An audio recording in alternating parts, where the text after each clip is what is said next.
You know, when most of us think about Greek mythology, we instantly picture these endless, lavish mountaintop parties. We think of gods turning into swans to flirt with mortals, and a whole lot of lightning bolts just being chucked around whenever someone gets the slightest bit upset. It's all very glamorous, incredibly dramatic, and honestly, it's a walking HR violation.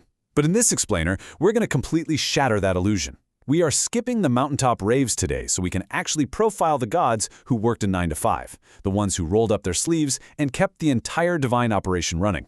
Welcome to Mount Olympus Inc. Because there really is this stark contrast between the glamorous Olympus we're always hearing about in the epic stories and the actual day-to-day reality of the gods. Sure, the glamour is loud, it's chaotic, it's full of massive egos, but there's this whole other side, working Olympus. And this is the domain of 9 to 5 labor. We're talking soot-stained hands, quiet workshops, and frankly, a whole lot of unpaid overtime. So we're going to focus entirely on those quiet, industrious gods who literally kept the lights on in the ancient world while everyone else was just busy causing trouble. So here's the game plan for today. First, we'll introduce this whole concept of the 9 to 5 gods. Second, we'll look at Hephaestus, our divine handyman. Third, Hestia, the ultimate calm office manager. Fourth, Hades, who is basically stuck in underworld middle management.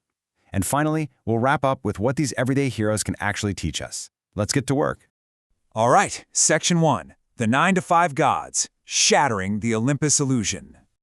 I really want you to imagine that pristine world of white marble and eternal sunshine, right? But then, right in the middle of it, imagine a workshop tucked into the side of an active volcano. It smells of soot, melting iron, and pine smoke. These working-class deities were absolutely the unsung heroes of their pantheon. They made a choice. They chose grit and order over chaos and lightning. Because while their siblings were out there constantly demanding worship or literally starting wars, they possessed this really simple dignity of just wanting things to function. They built, they maintained, and they managed the whole system. Which brings us to Section 2, Hephaestus, the Divine Handyman. Listen, if you have ever had to fix a malfunctioning machine using nothing but duct tape and pure, unfiltered rage, you are going to relate to Hephaestus. He was the ultimate blue-collar craftsman of the gods. And his origin story, it is basically a dumpster fire in a golden chariot. He was born deformed and, get this, tossed off Mount Olympus like unwanted luggage by his own parents. He fell for an entire day, landed incredibly hard, walked away with a permanent limp, and naturally developed some pretty massive abandonment issues. But he didn't just fade away, right? He used his craft as leverage. He literally built a magically trapped golden throne for his mother, Hera, and then used that to negotiate his release for a seat at the Divine Club.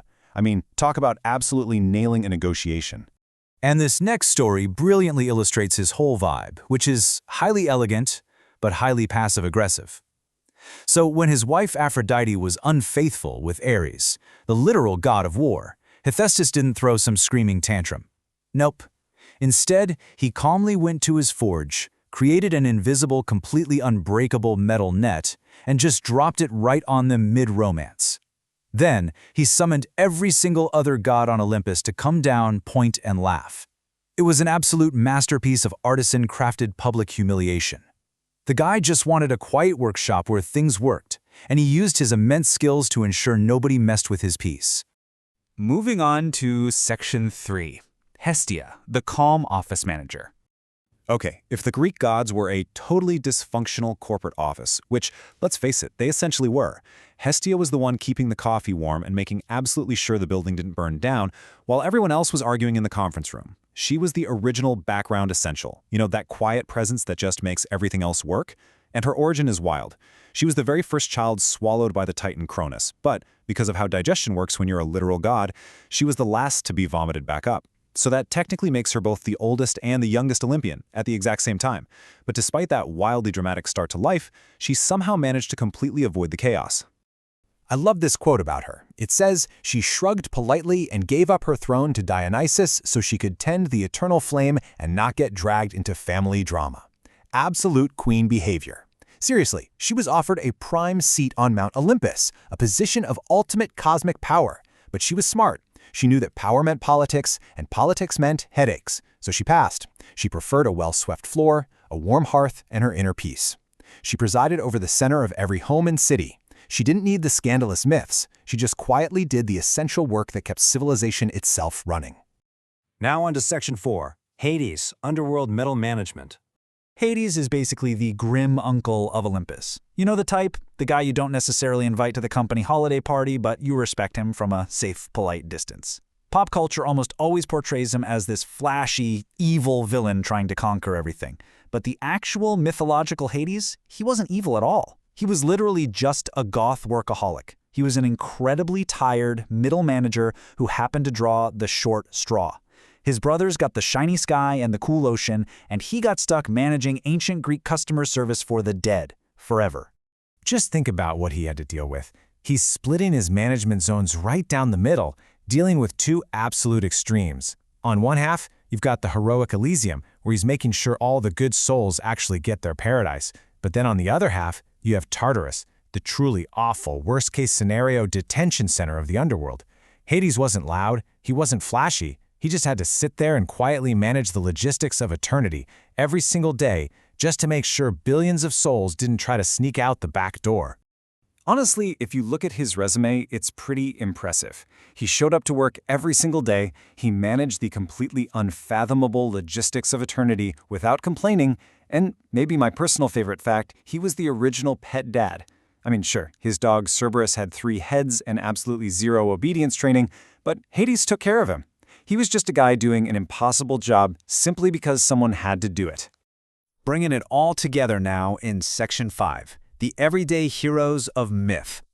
When we step back and look at Hephaestus, Hestia, and Hades together as a group, we see a totally different side of ancient storytelling. We shift away from the giant monsters and the flashy magic, and we find this deep, genuinely respectful appreciation for foundational, working-class figures.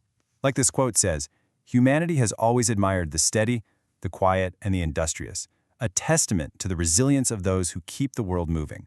These so-called boring gods, they represent the simple dignity of a job well done. Whether it's the rhythmic clang of Hephaestus's hammer, the reliable warmth of Hestia's hearth, or just the relentless logistical organization of Hades, these stories prove that even thousands of years ago, people absolutely recognized that grit and order are what actually sustain a society." Which brings me to a thought I really want to leave you with today. Who are the unsung working-class gods in your own life or in your workplace? You know, who are the people quietly sweeping the floors, maintaining the servers, or managing those endless logistics just so that everyone else gets a chance to shine? We all have a Hephaestus fixing things in the background, or a Hestia keeping the environment calm for us. Next time you see them, maybe skip throwing a lightning bolt and just say, "Thank you." Thanks so much for joining me for this explainer. I really hope it gave you a whole new perspective on how the world, both the mythic one and our modern one, actually works. Catch you next time.